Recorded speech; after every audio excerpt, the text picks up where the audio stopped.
En 2014, la toute première boutique en ligne vendant des céréales faisait son apparition sur le Clear Web. Et instantanément, c'est le buzz, à tel point que plus de 13 000 commandes seront envoyées durant l'année rapportant au site plus de 15 000 bitcoins, soit 300 millions d'euros selon le cours actuel. La police pensait alors qu'il s'agissait d'un groupe ultra organisé d'une dizaine de personnes minimum, mais que ne fut pas leur surprise lorsqu'ils se sont rendus compte que derrière ce site se cachait en fait un simple ado de 19 ans. Aujourd'hui, je vais vous raconter l'incroyable histoire de Shiny Flakes, et je vous conseille de rester jusqu'à la fin car le mystère autour de cette histoire est toujours d'actualité.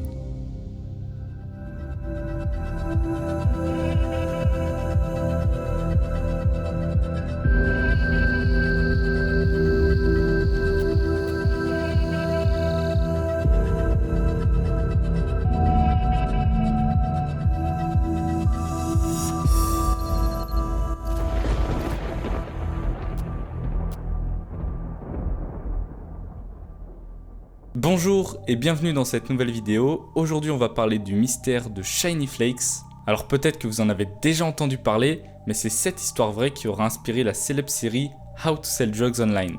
Alors un documentaire aura même été réalisé exprès pour cette histoire sur Netflix qui s'appelle Shiny Flakes, le petit baron du dark web. Et du coup pour faire ce nouvel épisode d'Enigma, je me suis principalement basé sur ce docu. Alors je me suis aussi sourcé ailleurs, mais c'est juste que l'histoire finalement elle n'a pas tant été reliée que ça. Mais j'ai quand même décidé d'en faire une vidéo car je trouve l'histoire absolument fascinante et je voulais la raconter à ma manière. Bon, on va commencer avec le premier chapitre, mais juste avant ça, n'hésitez pas à mettre un petit pouce bleu pour me soutenir et à vous abonner car je crois que vous êtes à peu près 70% à regarder mes vidéos mais vous n'êtes pas abonné et vous loupez quelque chose. Et dernière chose, n'hésitez pas aussi à partager cette vidéo, voilà, à des potes qui aiment peut-être la série ou alors tout simplement qui seraient intéressés par le sujet. Sur ce, j'arrête l'instant promo et on est parti.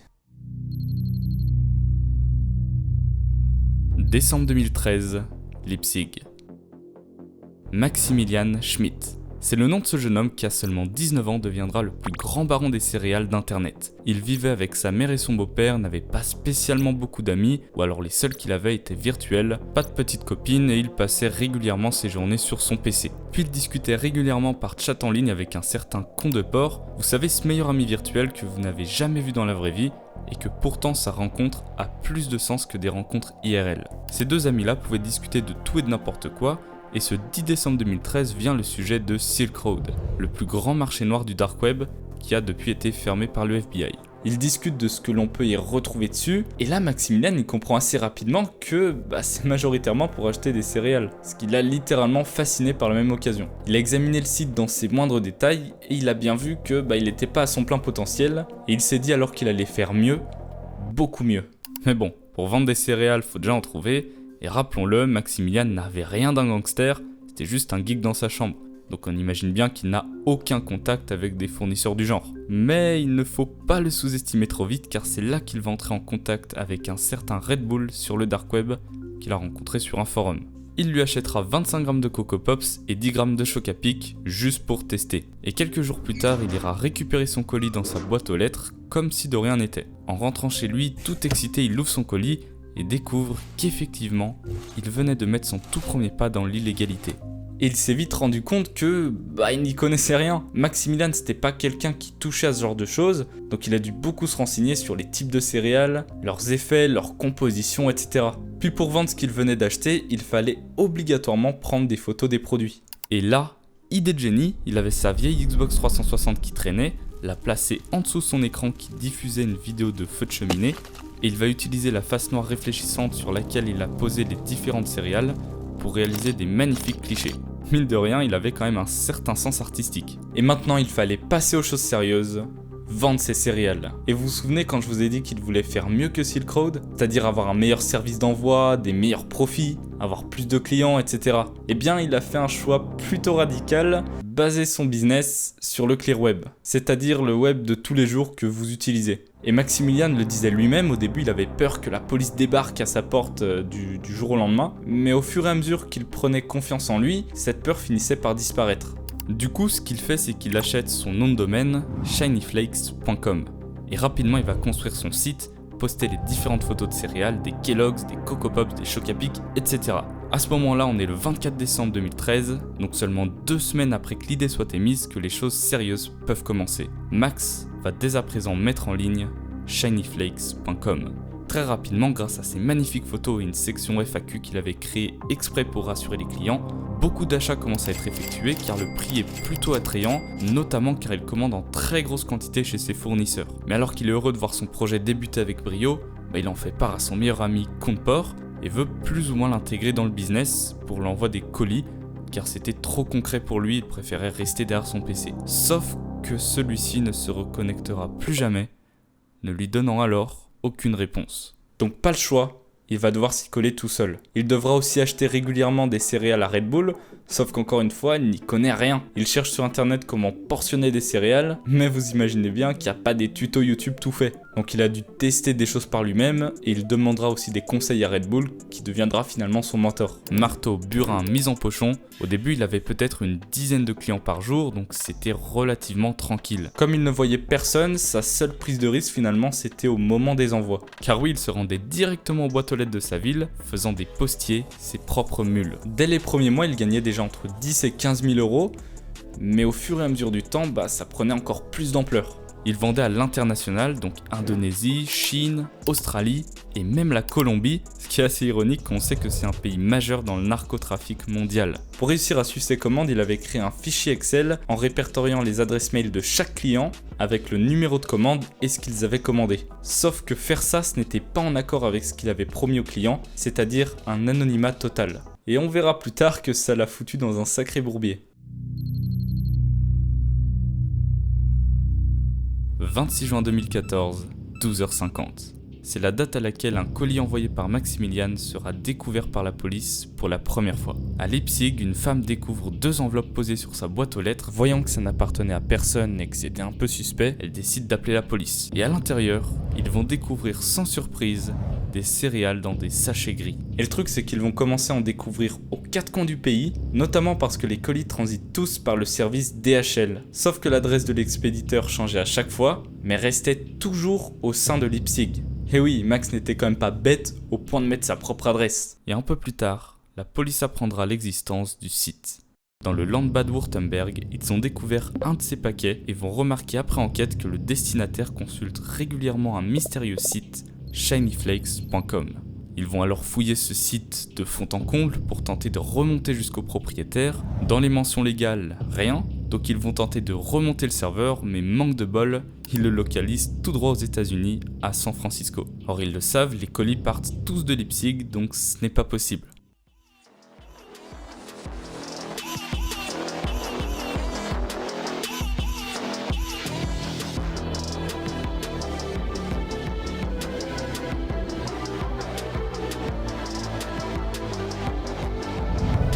Fin décembre 2014. Un an après le début de son aventure, Max est totalement submergé de commandes et de problèmes qui s'accumulent, comme des machines qui tombent en panne ou des colis perdus pour lesquels il se faisait du souci. Il avait désormais plus de 150 commandes à traiter par jour, et forcément il y en avait qui passaient entre les mailles du filet, rendant furieux les clients qui ne recevaient pas leurs céréales, et donc pour garder un minimum de crédibilité, il supprimait ses mauvais commentaires.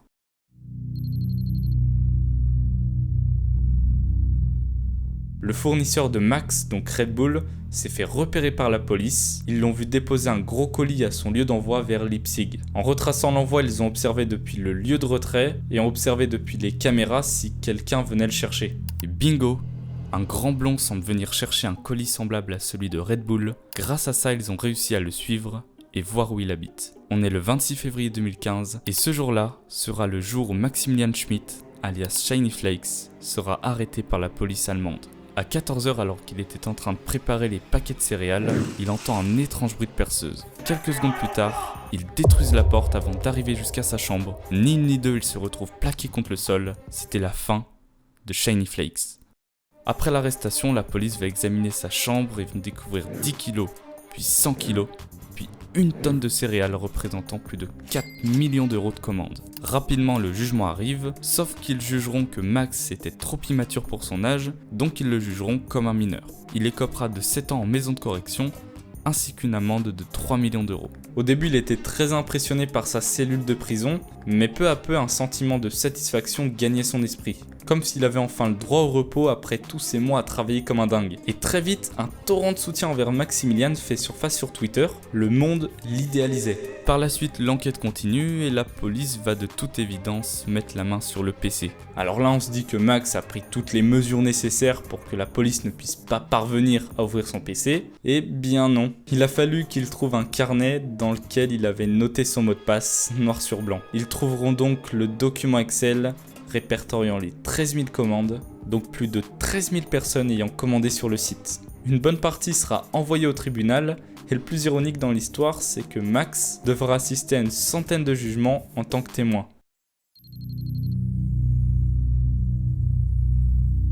Mais s'il y a quelque chose dont on n'a pas parlé, c'est sa fortune. Est-ce que la police a réussi à mettre la main sur ses wallets de Bitcoin? Eh bien, il reste tout un mystère autour de ça. Ils ont réquisitionné 14 portefeuilles, dont 2 qu'ils n'ont pas réussi à ouvrir. Dans ces 12 portefeuilles, ils y trouveront 15 000 bitcoins, donc selon le cours actuel, ça fait à peu près 300 millions d'euros, mais à l'époque, ça n'en faisait que, entre guillemets, 4 millions. Et donc la théorie, c'est qu'il aurait réussi à cacher le reste du pactole, mais à combien s'élève-t-il? Juin 2020, après 4 ans et 7 ans en maison de correction, Maximilian Schmidt est enfin libre. Il dit travailler dans un parking, mais à mon avis, c'est du pur bluff. Mais comme toute bonne histoire, tout ne peut pas bien se terminer. Effectivement, les histoires avec la justice ne s'arrêtent pas là. Mars 2021, Max fait l'objet d'une autre enquête. Il aurait ouvert une boutique mystérieusement similaire à Shiny Flakes. Aujourd'hui, l'enquête est toujours en cours, donc n'hésitez pas à me rejoindre sur Insta. Si un jour il y a du nouveau, je vous tiendrai au courant en story.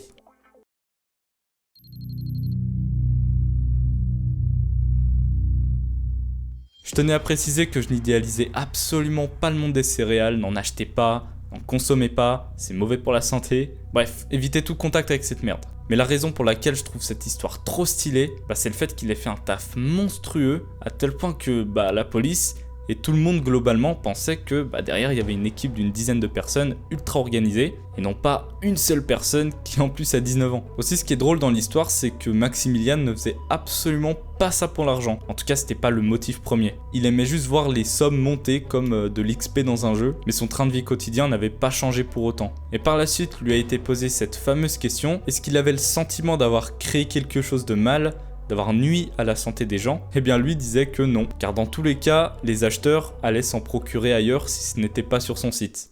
Bon, vu comme ça, il a pas tout à fait tort. Au final, Shiny Flakes, c'est 1 an et 2 mois de fonctionnement, plus de 4 millions d'euros générés sur le moment, et plus d'1 milliard d'euros lorsque la valeur du Bitcoin était à son prime, sans compter les Bitcoins qu'il aurait pu cacher. Merci d'avoir visionné cette vidéo jusqu'au bout, j'espère que vous l'aurez appréciée autant que moi j'ai aimé la réaliser. Si vous n'avez pas vu le documentaire Netflix en question et que vous voulez peut-être avoir un petit peu plus de détails, n'hésitez pas à aller le voir, car en plus la particularité c'est que le vrai mec en question participe au documentaire, et du coup c'est raconté un peu différemment. Je vous conseille aussi la série How to Sell Drugs Online si vous l'avez pas vue, du coup c'est la série qui a été inspirée de cette histoire, et je trouve qu'elle est bien faite. Pensez au petit pouce bleu, si vous l'avez pas encore fait, laissez un petit commentaire constructif et à me rejoindre sur Insta et Twitter, pour suivre un peu l'avancée des vidéos, voir des photos quand je les poste. Sur ce, je vous laisse avec une suggestion de vidéo, You Have Been Sold, c'est un court métrage qu'on a réalisé avec des potes, sur le thème du hacking et du dark web, donc on reste globalement dans le même thème. Donc si vous avez aimé l'histoire d'aujourd'hui, il y a fort moyen que ça vous plaise. Bref, je vous dis à la prochaine pour une prochaine vidéo. A plus.